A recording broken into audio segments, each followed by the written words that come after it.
Assalamualaikum warahmatullahi wabarakatuh. Selamat pagi semua.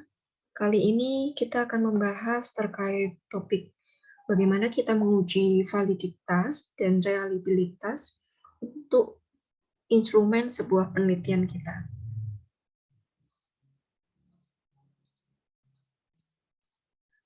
Nah, salah satu syarat instrumen yang baik itu harus memiliki kevalidan dan reliable. Nah, valid itu sendiri kita bedakan menjadi dua, yaitu validitas internal dan validitas eksternal. Untuk validitas internal, kita akan lebih fokus di sini, yang mana kita akan nantinya menguji construct validity. Apa sih bedanya antara construct validity sama content validity? Kalau definisi untuk construct validity atau validitas construct itu sendiri adalah uji validitas yang tujuannya untuk menguji suatu instrumen, sehingga bisa dikatakan valid menurut konstruksinya. Konstruksi di sini artinya adalah kaidah-kaidah penulisan instrumen yang benar, sehingga instrumen itu tidak ambigu atau multitafsir ketika diberikan kepada responden. Yang kedua adalah content validity atau validitas isi konten yang bertujuan untuk menguji suatu instrumen sehingga instrumen ini bisa dikatakan valid menurut isinya. Isi di sini berarti muatan maupun materinya. Nah, nanti kita akan bahas lebih jauh bagaimana kita menguji construct validity ini. Nah, data sebuah instrumen itu juga harus reliable atau konsisten. Reliable ini kita bedakan menjadi dua juga, reliabilitas internal dan reliabilitas eksternal. Pengujian instrumen dengan internal ini berupa judgment expert atau justified oleh seorang ahli atau pakar. Yang kedua dengan uji coba eksternalnya. Pengujian reliabilitas instrumen dengan internal ini bisa dilakukan dengan beberapa teknik. Yang pertama dengan Spearman-Brown, kedua dengan ANOVA-Hoyt, ketiga dengan Cronbach-Alpha, keempat dengan KR20 dan KR21. Lalu untuk eksternal kita bisa menggunakan tes, retest, maupun ekuivalen. Nah, nanti saya berikan contoh bagaimana menguji reliabilitas dengan Cronbach-Alpha. Kita akan mendefinisikan dulu di awal apa sih sebenarnya pentingnya uji validitas dan reliabilitas di sini. Uji validitas dengan Pearson Product Moment atau kita kenal dengan PPM ini digunakan untuk mengukur sah atau valid tidaknya suatu kuesioner. Menurut Ghazali pada tahun 2018, sebuah instrumen atau kuesioner ini dikatakan valid jika pertanyaan pada instrumen atau kuesioner tersebut mampu mengungkapkan sesuatu yang akan diukur oleh kuesioner tersebut. Nah, uji signifikasi ini dilakukan dengan cara membandingkan antara R hitung dengan R tabel. Ini dengan menggunakan korelasi biasa. Di dalam menentukan layak dan tidaknya suatu item yang akan digunakan, biasanya dilakukan dengan uji signifikasi koefisien korelasi pada taraf signifikasi 0,05, yang artinya suatu item dikatakan valid jika berkorelasi signifikan terhadap skor total. Misalnya, kuesioner adalah sasaran tembak yang tengah ini, yang bertanda titik merah, seperti pada gambar berikut. Anggap bahwa pusat sasaran tembak itu adalah target dari apa yang kita ukur. Nah, ini ada 4 gambar yang berbeda, titik-titik birunya. Yang pertama, titik birunya itu berkumpul di ring paling luar. Yang kedua, titik-titik birunya ini menyebar di berbagai ring. Kemudian yang ketiga, titik-titik birunya ini menyebar tapi hanya bagian atas saja, ruas atas ringnya. Nah, yang terakhir ini titiknya berkumpul di satu titik di ring pusatnya, paling dalam. Kalau yang ini, yang pertama ini reliable tapi nggak valid. Dia itu konsisten, titik birunya ini ya, konsisten berada pada satu pusat, tapi tidak valid karena tidak menembak sasaran di merah ini. Yang kedua ini, datanya valid,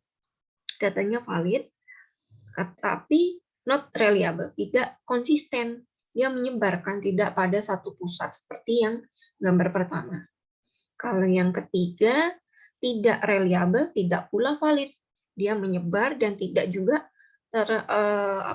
tidak mengenai titik sasaran di pusat. Nah, yang terakhir keempat ini both reliable dan valid. Untuk instrumen yang keempat ini cukup valid dan reliable karena dia menembak pada titik sasaran di titik pusat ini dan konsisten, yaitu di ring pertama semua. Jawaban tiap responden yang ditanya menggunakan kuesioner adalah menembak pada sasarannya. Jika pertanyaannya baik dan responden menjawab dengan baik pula, maka kita sudah menembak tepat pada sasaran, yaitu pada titik merah ini semua. Namun, jika tidak demikian, maka tembakan kita akan meleset semua. Makin banyak responden menjawab salah, karena pertanyaan itu tidak jelas atau bias, maka sasaran kita makin jauh. Nah, ini tadi penjelasannya ya. Yang pertama, menembak sasaran secara konsisten. Dia di ring ke 1, 2, 3, 4, berada di ring keempat secara konsisten, tetapi jauh banget dari sasaran sebenarnya di titik merah ini. Hal ini disebut konsisten dan sistematis mengukur pendapat responden dengan nilai yang salah untuk semua responden. Artinya instrumen ini yang Anda buat ini reliable, konsisten, tetapi tidak valid atau tidak mengenai titik sasaran. Yang kedua, menembak secara acak, merata di segala tempat. Kadang-kadang tembakannya kena sasaran, kadang enggak. Yang kena sasaran hanya satu aja ini. Nah, dalam hal ini kita memperoleh estimasi yang benar secara kelompok, tetapi tidak konsisten karena ini menyebar ya. Intinya konsisten itu berkumpul di satu ring, satu titik gitu. Nah, ini tidak konsisten, tetapi ada yang menembak salah satunya di sasaran. Maka ini valid tapi tidak reliable. Yang ketiga, menunjukkan tembakan yang menyebar dan secara konsisten menyimpang dari sasaran. Ini tidak reliable, tidak pula valid. Nggak ada yang kena sasaran, nggak ada yang berkumpul juga, nggak konsisten. Titik-titik birunya ini. Nah, yang terakhir, hasil penelitian ini, bila hasil penelitian yang valid, bila terdapat kesamaan antara data yang terkumpul dengan data yang sesungguhnya terjadi pada objek yang diteliti. Hasil penelitian yang reliable bila terdapat kesamaan dalam waktu yang berbeda.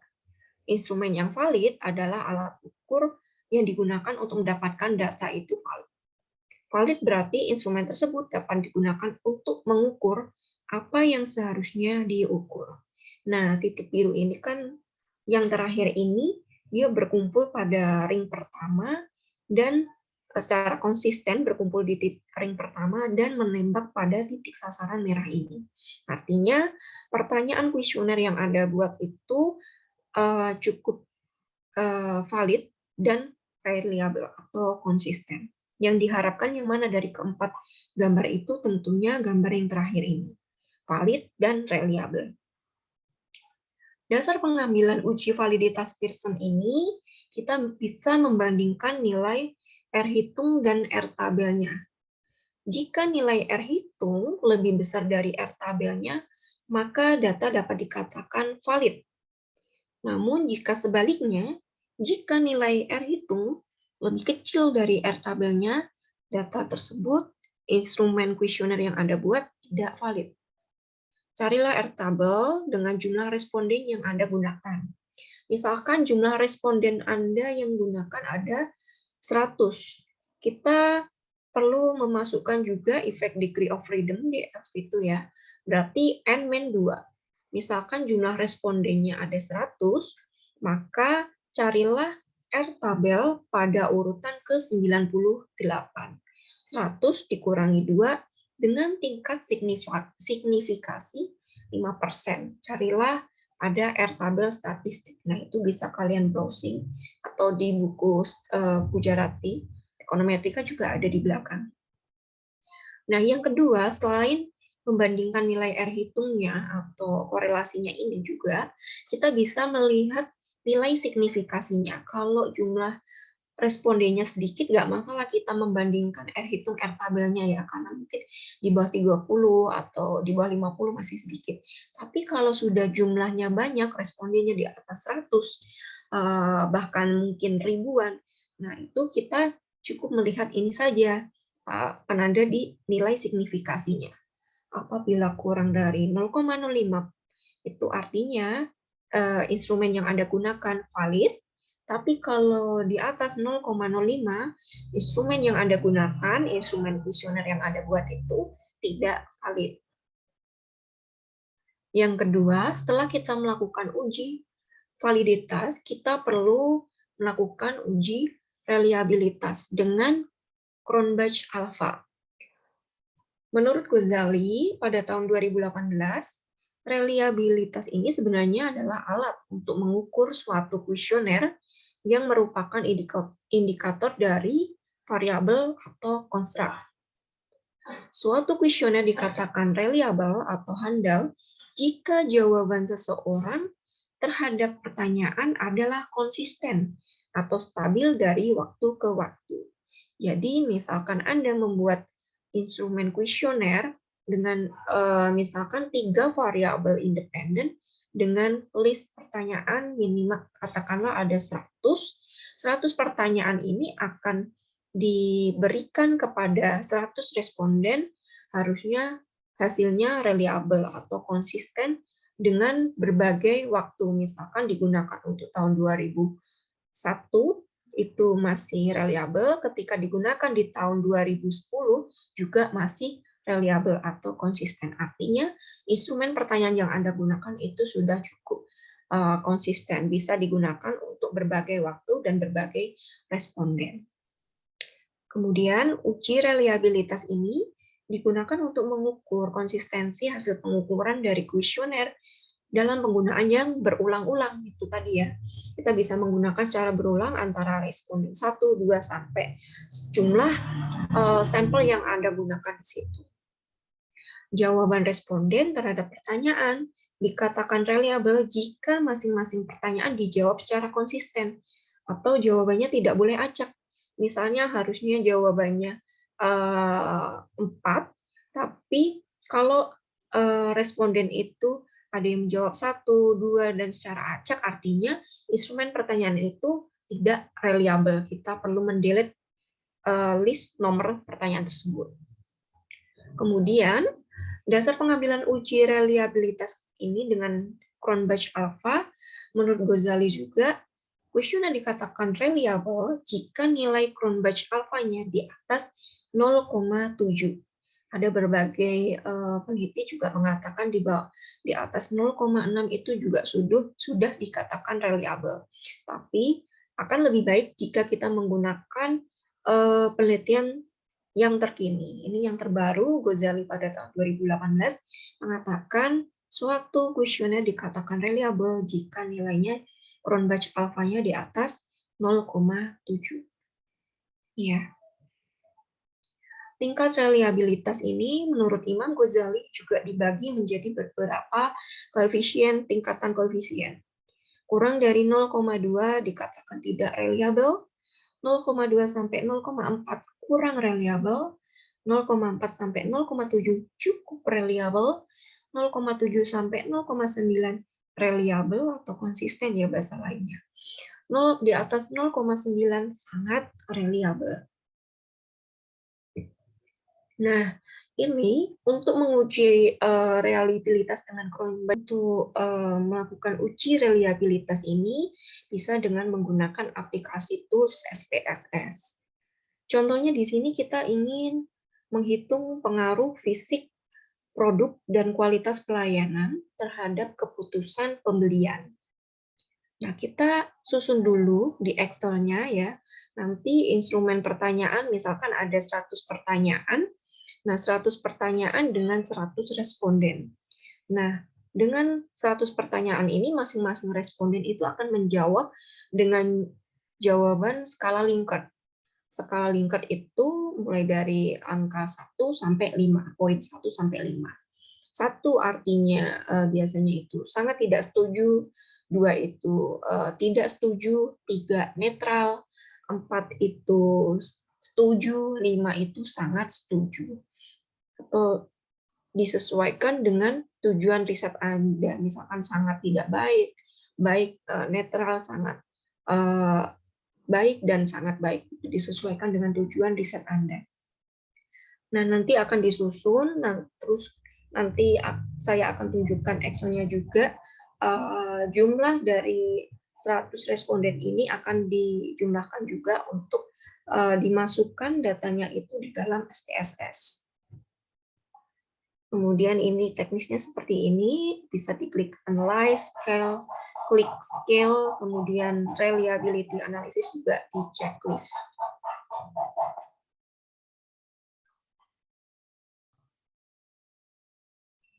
Terus nanti kita bisa klik juga model alpha, kemudian di statistik dan deskriptifnya kita checklist pilihan item, scale if item deleted, dan untuk yang kolom inter item kita pilih correlation lalu klik OK, continue and OK.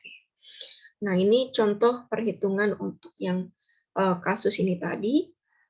Kita akan dari 2 variabel independen dan 1 variabel dependen, kita akan peroleh hasil Cronbach alfanya di sini rata-rata di atas 0,7, kecuali untuk variabel X1-nya. Dia kebetulan di bawah 0,7, yaitu 0,673. Artinya, untuk instrumen pertanyaan X1, variabel X1 ini ada yang tidak reliable, nggak konsisten. Kalau yang untuk variabel X2 dan Y ini cukup, ini reliable karena di atas 0,7. Nah, kalau ini nggak konsisten, artinya kita harus melakukan revisi. Pertanyaan tersebut ada yang salah nih, karena jawabannya nggak konsisten dari 100 responden itu. Nah, ini misalkan pertanyaan untuk variabel X1-nya, katakanlah ini adalah ekonomi, pertumbuhan ekonomi, X1-nya capital, ini labor. Nah, pertanyaan yang berkaitan dengan tenaga kerja itu bisa diturunkan, bisa lebih dari 1 pertanyaan, bisa 10, bahkan di atas itu. Jadi setiap variabel ini akan disusun list-list pertanyaannya. Pengujian validitas instrumen ini untuk mengukur sah atau valid tidaknya suatu kuesioner.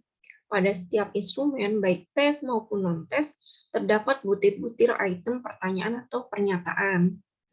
Nah, ini setiap variabel X-nya tadi, variabel yang Anda gunakan, itu tersusun atas beberapa butir pertanyaan. Suatu kuesioner dikatakan valid jika pertanyaan pada kuesioner tersebut mampu untuk mengungkapkan sesuatu yang akan diukur oleh kuesioner tersebut. Pengujian validitas instrumen ini dapat dilakukan dengan dengan uji korelasi, dengan uji signifikasi ya, R ini yang tadi sudah dijelaskan, dengan membandingkan R hitung dan R tabelnya, lalu atau hanya kita melihat tingkat signifikasinya. Nah, ini tadi ya, penghitungan ini juga R tabelnya kita melihatnya juga memperhitungkan degree of freedom-nya, di mana N adalah jumlah sampel. Ketika Anda menggunakan sampelnya 100, maka degree of freedom-nya 100 min 2 adalah 98. Carilah R tabel pada degree of freedom 98 dengan tingkat signifikasi 5%, 0,05.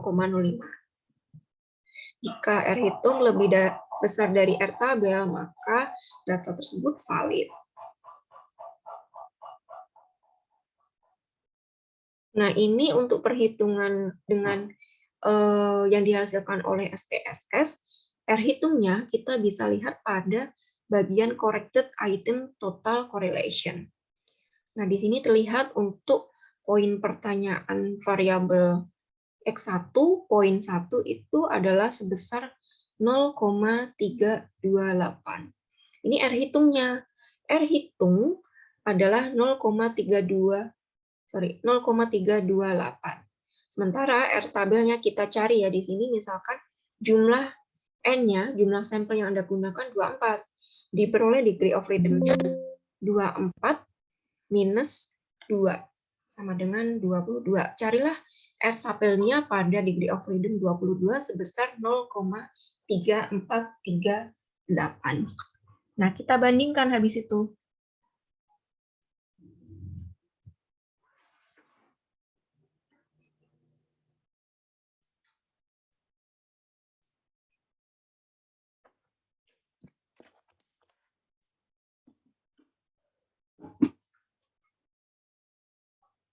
Kita bandingkan, ternyata untuk poin soal pertama untuk variabel X1, R hitungnya 0,328 lebih kecil dibandingkan R tabelnya sebesar 0,3438. Artinya, pertanyaan nomor 1 untuk variabel X1-nya itu tidak valid.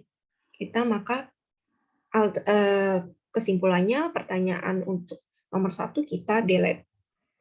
Untuk pertanyaan 2 dan 3 untuk variabel X1-nya ternyata di atas R tabelnya, yaitu 0,7 dan 0,4. Artinya soal 2 dan 3 ini valid. Pertanyaan soal nomor 2 dan 3 valid. Kita bisa teruskan.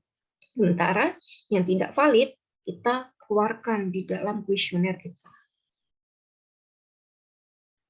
Pengujian validitas instrumen ini cukup sederhana. Dengan SPSS itu nanti langkahnya dengan cara analyze, correlate, lalu klik bivariate. Kemudian kita pindahkan semua indikator konstruk pertanyaan untuk X1 yang disusun diurutkan dari responden 1 sampai 100 atau jumlah sampelnya. Kemudian nanti kita pilih correlation coefficient Pearson-nya. Test of significance tergantung dari hipotesis two tail atau one tail. Yang mana yang kita gunakan? Umumnya kita menggunakan yang two tail di sini. Dengan kriteria signifikasinya kurang dari 0,05. Artinya data pertanyaan tersebut dinyatakan valid. Hasilnya seperti ini. Nah, ini kita bisa lihat ya, nanti kita juga masukkan ini untuk pertanyaan baru variabel 1 doang loh, X1. Ini untuk S1 semua. Pertanyaan nomor 1, 2, 3, dan seterusnya kita bandingkan dengan totalnya, jumlah total untuk pertanyaan semua total pertanyaan variabel X1. Kita lihatnya bisa sebelah kanan atau bawah. Nah, untuk lebih gampangnya bisa dilihat sebelah kanan aja. Pertanyaan poin pertama untuk variabel X1 ini, nilai Pearson correlation-nya adalah 0,695. Sementara tadi nilai R tabelnya kan ini ya tadi berapa? 0,3438. Artinya untuk yang soal pertama ini valid karena R hitung lebih besar dari R tabelnya. Bisa dilihat yang atasnya. Atau lihat cukup signifikasinya di sini ya, yang ditandai hitam-hitam ini. Yang ini, atau kalau yang bawah yang ini, baris kedua dari bawah. Ternyata nilainya 0 semua, di bawah 0,05. Artinya poin pertanyaan 1, 2, dan 3 ini valid ya, signifikasinya di bawah 0,05. Nah, untuk menyusun angket atau pertanyaan di dalam kuesioner itu, ini contohnya di dalam penelitian, ini ada 5 butir variabel, ada 5 variabel yang terkait. X1-nya adalah variabel budaya, X2-nya terkait pendidikan orang tua, X3-nya perilaku produktif, X4-nya pendapatan rumah tangga, X5-nya prestasi pendidikan anak. Nah, setiap variabel independen ini akan direkonstruksi ke dalam sejumlah item kuesioner pertanyaan. Untuk variabel pertama, budaya ini diturunkan menjadi 13 item pertanyaan. Untuk pendidikan orang tua diturunkan dengan 2 item pertanyaan. Perilaku produktif 11 item pertanyaan, pendapatan rumah tangga 2 item pertanyaan, dan prestasi pendidikan anak ada 9 item pertanyaan. Jumlah total item pertanyaan di kuesioner penelitian ini adalah sebanyak 37 item. Misalnya di sini tadi salah satu variabel independennya adalah perilaku produktif, yang mana perilaku produktif diturunkan 11 item pertanyaan. Salah satunya di sini, si peneliti menggunakan pertanyaan yang pertama terkait ketersediaan menjual jasa. Ketersediaan menjual jasa ini diturunkan menjadi beberapa butir pertanyaan. Misalkan terkait jasa pengadaan modal usaha yang digunakan, kemudian jasa pengadaan lahan tambak, kemudian jasa pengadaan bahan pengelolaan tambak, jasa pengadaan tenaga buruh, dan sebagainya. Kemudian penyertaan modal juga sama, diturunkan ke dalam beberapa poin butir pertanyaan. Nah, ini jenis hasil instrumennya berupa interval datanya ini. Ini untuk yang item pertanyaan lainnya, indikator lainnya masih ke variabel perilaku produktif, ada penyewaan tanah, kesediaan menabung, kemudian dan sebagainya. Ini disusun, indikator ini kan disusun berdasarkan best practice atau penelitian sebelumnya yang dibangun gitu ya, atau beberapa expert judgment atau yang expert justifikasi yang sudah dilakukan sebelumnya. Contohnya di sini terkait pertanyaan kesediaan menjual jasa. Contoh pertanyaannya, seseorang memutuskan untuk menerima imbalan ketika membantu teman atau saudara dalam pengadaan modal usaha pengelolaan tambak. Pertanyaannya, setujukah Bapak atas keputusan orang tersebut? Nah, ini disusun dengan skala Likert tadi ya, dari poin 1 sampai 5. Sangat tidak setuju, netral, setuju, atau sangat setuju. Nah, ini nanti responden akan memilih dari poin 1 sampai 5. Lalu pertanyaan yang keduanya, seseorang memutuskan untuk menerima imbalan ketika membantu teman atau saudara dalam pengadaan lahan tambak. Setujukah Bapak atas keputusan orang tersebut? Bisa jadi nggak setuju, bisa jadi setuju, atau bahkan sangat setuju. Nah, yang nggak diharapkan biasanya itu yang poin di tengah ini, netral ya. Diharapkan responden itu tidak menjawab ini poin-poin di tengah ini netral. Makanya untuk membuat pertanyaan harus langsung ke sasaran dan jelas supaya responden itu mengerti apa yang dimaksud oleh si peneliti di dalam pertanyaan tersebut. Kemudian ada juga seseorang memutuskan untuk menerima imbalan ketika membantu teman atau saudara dalam pengadaan bahan pengelolaan tambak, benih, obat, pupuk, dan sebagainya. Setuju nggak dengan keputusan tersebut? Ini masih pertanyaannya seperti ini semua. Seseorang memutuskan untuk menerima imbalan ketika membantu teman atau saudara dalam pengadaan tenaga buruh tambak ini. Contoh pertanyaannya seperti ini. Kemudian hasil uji validitas misalkan dari 1 sampai 6 butir pertanyaan yang disusun oleh si peneliti ternyata nilai corrected item total correlation-nya ini di atas 0,6. Nah, ini untuk melihat kevalitan korelasinya itu cukup di atas 0,3 yang menyatakan yang mana nilai butir pertanyaan 1 sampai 6 ini cukup valid, di mana bisa dilihat dari corrected item total correlation-nya. Jika di atas 0,30, maka butir pertanyaan pada tiap indikator dalam variabel kemampuan SDM dinyatakan valid. Uji reliabilitasnya dari nilai alfa tadi, Cronbach alpha, dari variabel X1, S2, S3 sampai Y, ini ternyata di atas 0,7 semua. 0,8 ya, ini kisaran 0,8. Artinya untuk butir pertanyaan semua variabel X1 sampai Y ini reliable atau konsisten, semua pertanyaannya sudah dibuat. Kalau nggak konsisten bagaimana? Kalau nggak konsisten ya artinya kita perlu merevisi pertanyaan tersebut. Nah, ini untuk contoh hasil running dari SPSS-nya. Oke, kita lanjut langsung ke tutorial secara langsung menggunakan SPSS. Terima kasih.